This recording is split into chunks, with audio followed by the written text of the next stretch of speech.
Firing an employee is one of the absolute worst parts of managing people. The only thing that can make it even worse for everyone involved is doing it incorrectly. In this episode, we'll cover the 3 types of employees you need to know how to fire and some tips on how to do it.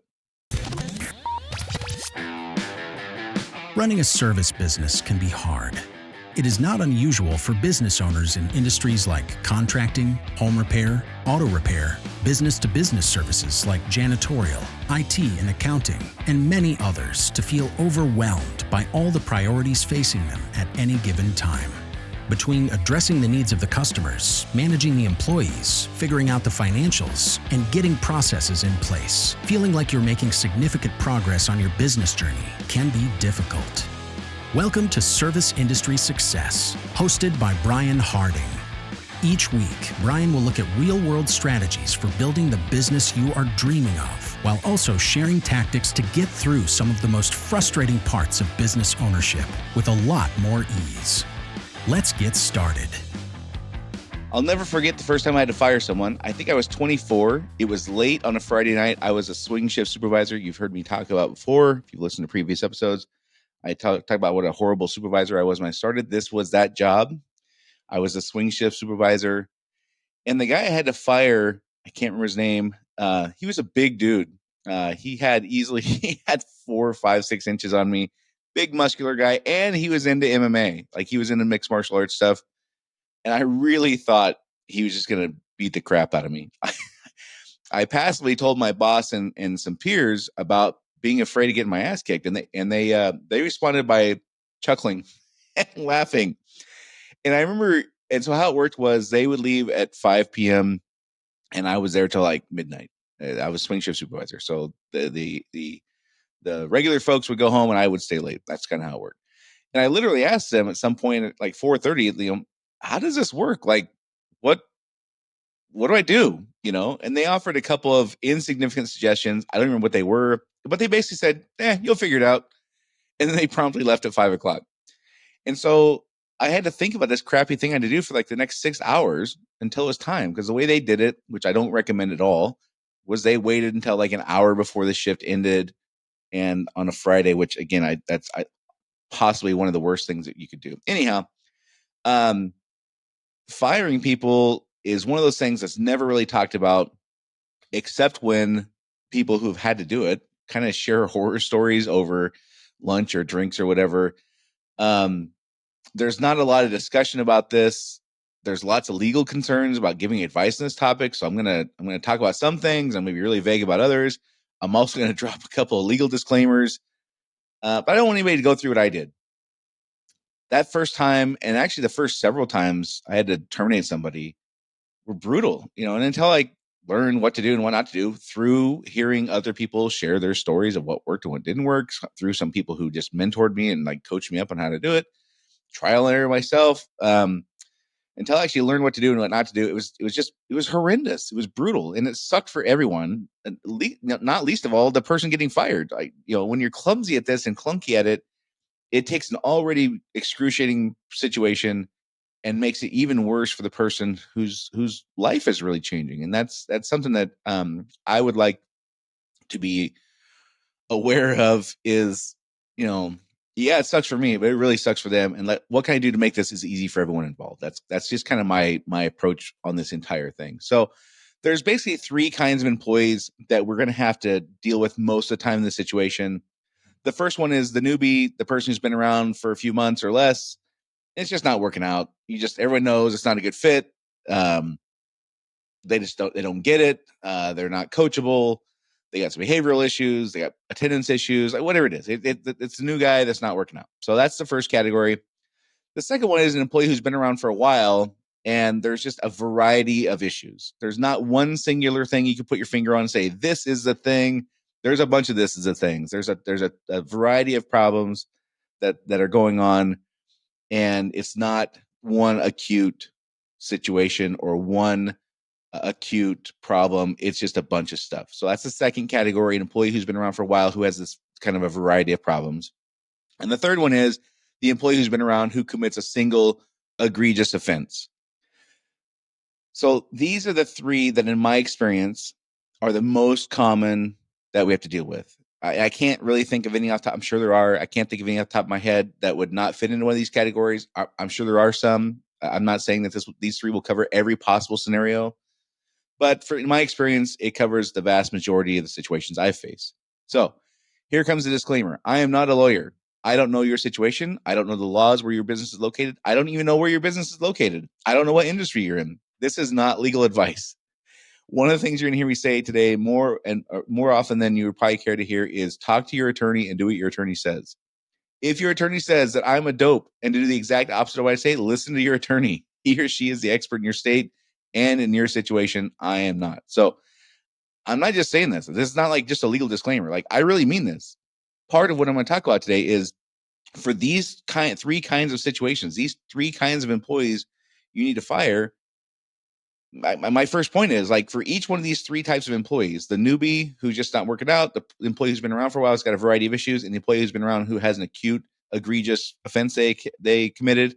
For each one of those three, you need to know, because you've spoken to your attorney and you have kind of mapped out the process, how this works. For each of these three, again, it'll be different. So, in other words, you should know at this moment, if you had to fire an employee who fit in one of those three descriptions, exactly how you would do it.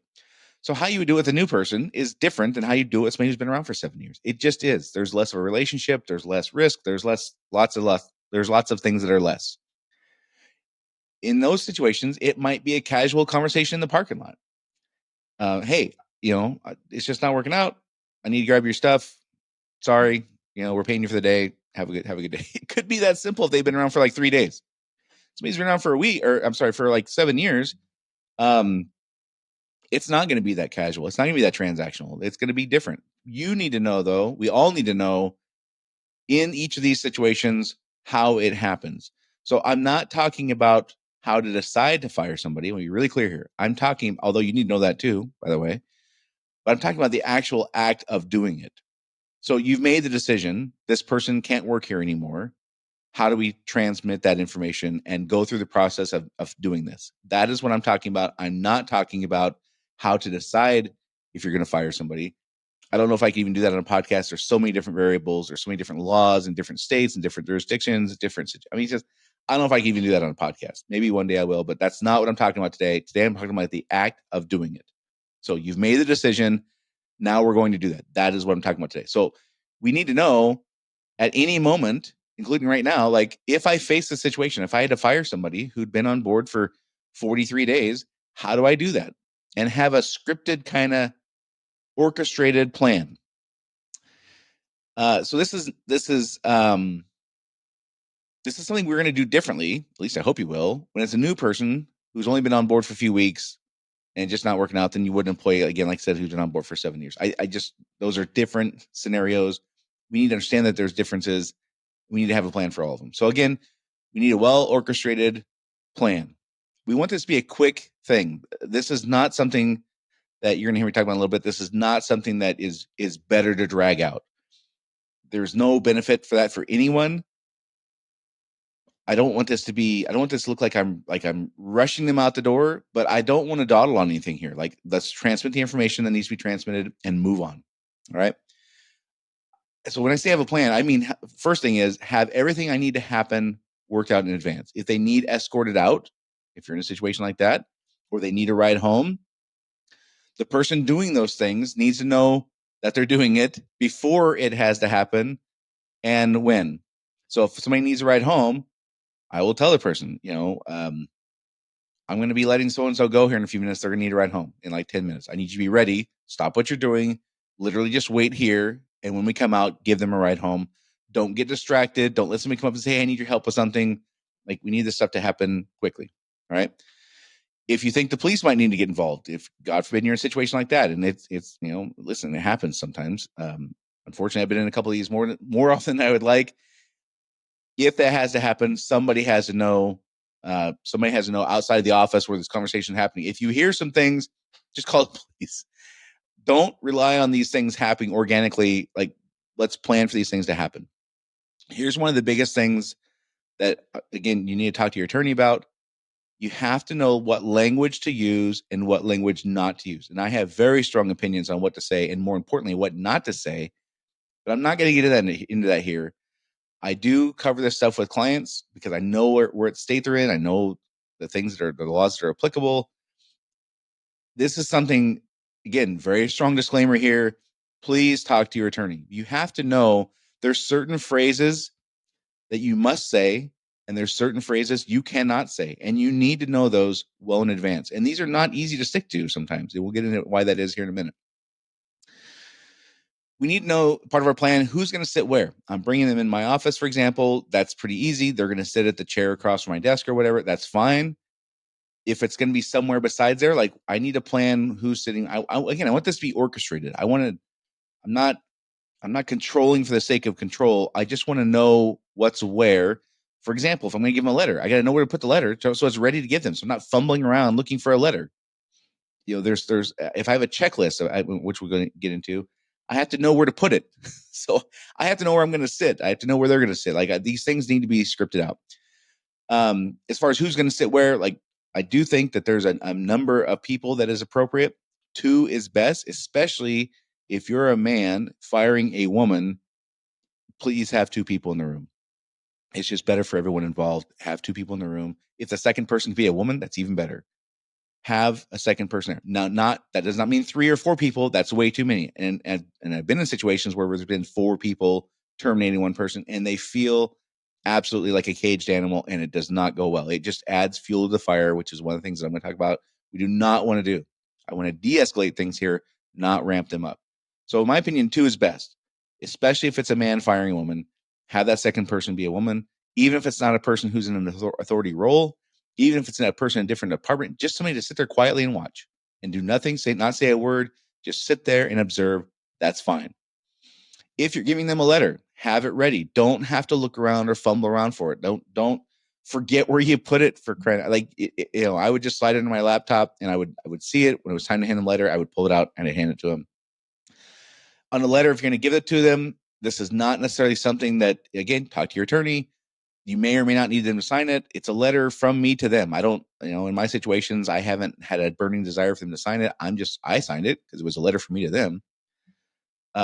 There's been cases, though, I know of where people have asked them to sign things. Oh, okay, again, work all that out with your attorney. Do not rely on memory. This is one of the critical things. You don't want to have a situation where you got to call the person an hour later and say, "Oh, I'm sorry, I forgot to get the gate code or the gate clicker from you, or I forgot to get the office door key from you. Can you bring that back?" Like, let's not do that. That's not fun for anyone. Do not rely on memory. If you need things from them, you're going to need a credit card, you're going to need a car key or office key, the gate clicker, what uniforms, like whatever it is you need. Have a checklist of things you go down. If you want the exit interview completed, have it ready and as simple as possible for them to complete. Have their name already on it. Have their hire date already on it. If that's the stuff you want on there, like I will take on the burden of doing these things. I want to make this as fast and efficient and easy as possible. Now, exit interviews, there's pros and cons to having exit interviews. There's times where it's beneficial. There's times where it's not. Again, talk to your attorney. Have a plan. I'm not going to cover that here. Again, I have strong opinions on exit interviews. I think there's times where it makes sense and times where it doesn't. I'm not going to get into that. You need to know for your situation, for these 3 kinds of people, do you want an exit interview? And I think it's important for us to understand the point of the conversation where I'm terminating somebody. The point of the conversation is not, well, I'll get into what it's not in a minute. The point is strictly to relay information. Here's what is happening. Here's what is happening next. Here's who you contact if you have questions. That's kind of it. That's kind of the point of the conversation. I approach the conversation from the point of view of having explained this, whatever happened here, to a judge 6 months from now. If something bad happens, I want to be able to explain what I did to somebody who was not there, and I'm doing all things knowing that that's a possibility. I have to explain this. Like, what was my behavior like in this meeting? I better be able to explain that to somebody later on. Not that I've ever been in a situation, which I haven't, where I've had to explain things to a judge 6 months from now or a year from now, but that's kind of how I approach it. Like, somebody is going to be judging my behavior here. I'm going to have to explain how I conducted myself. I better be acting appropriately. And I have to understand what this conversation is not. This is not an investigation. This is not an attempt to argue over a situation. All that's already happened. This is not a chance for me to clear the air. This is not a chance for me to get the last word. I don't want to get into a detailed discussion or argument about what did or did not happen. The decision's been made. I'm not changing my mind. There's no point discussing anything further in this particular incident or this series of incidents or the incidents that we're not talking about. If I'm just relaying the information that I've made a decision or the company has, and we are doing this thing, here's what you can expect next. Here's where your paycheck is. Here's where your benefits, how your benefits works. Here's what you can expect to happen in the next few weeks. If there's things that are going to happen, again, benefits is a common thing. Paychecks are common things. If things are not turned back in, there might be payroll deductions that we have to explain. There might be a situation where we have to take somebody home in the company vehicle. They unload their tools, and we bring the company vehicle back. Just explain that stuff. Here's what's happening. Here's what's going to happen. Here's who you call if you have questions. Here, if we have a multiple, if they have a manager and a supervisor, who are they supposed to call? They're supposed to call the manager or the supervisor. Tell them these things. That's what this conversation is for, is to tell them specifically what to do, who to call, how to call them. Like, if I'm telling somebody, hey, Matt, I'm firing you today. If you have questions, you're going to call Tom, your supervisor, and it's best if you email him. Okay, that's fine. That now he knows email. Now he might still give him a phone call. Who cares? But I'm telling them, like, here's your point of contact if you have questions. Oftentimes you'll have an HR person in the office to explain benefits, or you'll have a third-party administrator. Say, hey, here, if you have questions about your benefits, here's who you call. You call Sally at ABC third-party administration company.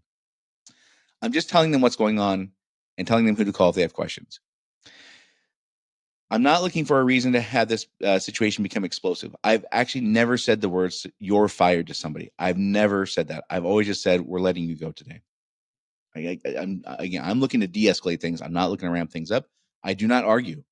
And I like, not that I don't enjoy being persuasive sometimes. My wife would tell you I like to argue about things that I feel passionate about. This is not one of those times, though. I do not allow myself to get into arguments in this situation.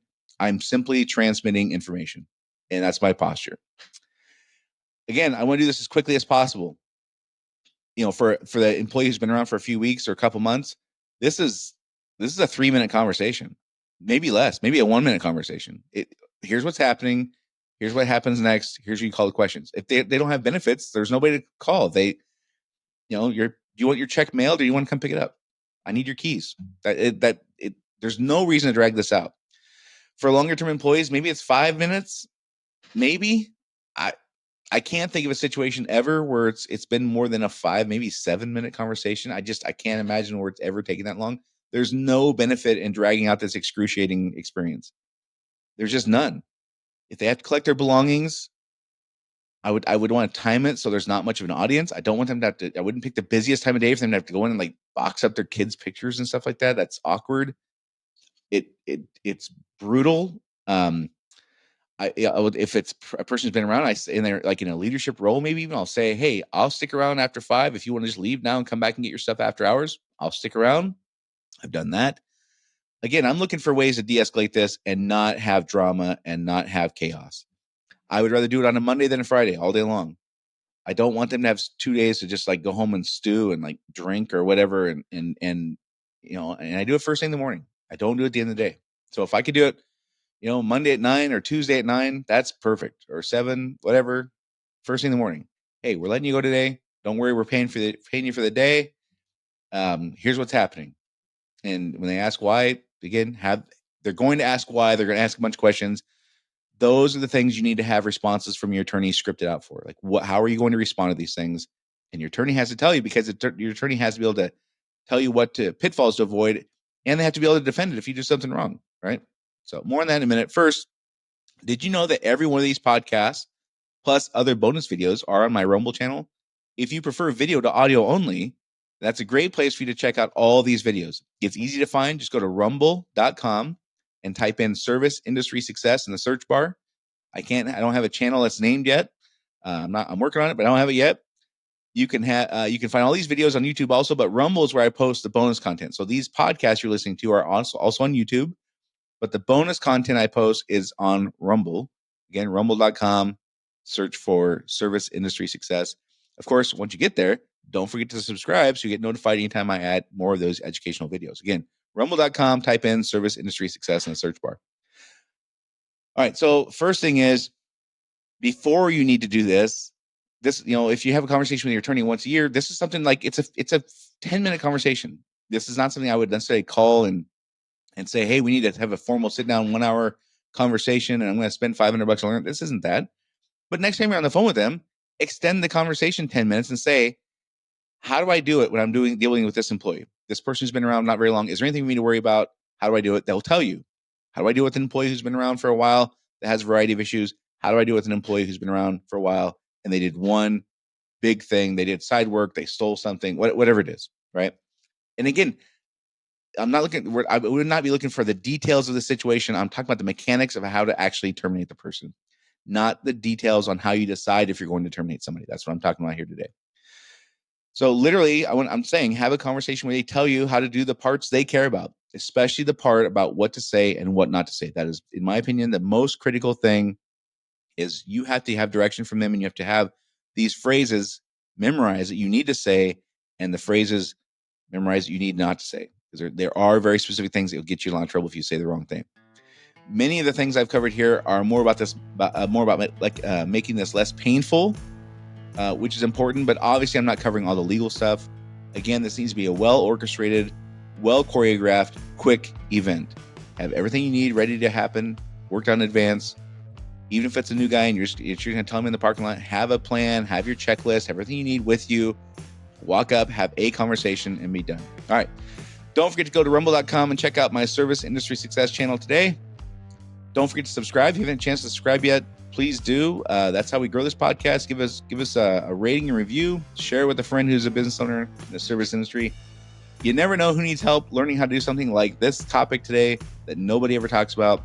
You never know what kind of help people can get. So let's share it with them. And that's it for this week. And I will see you all next week.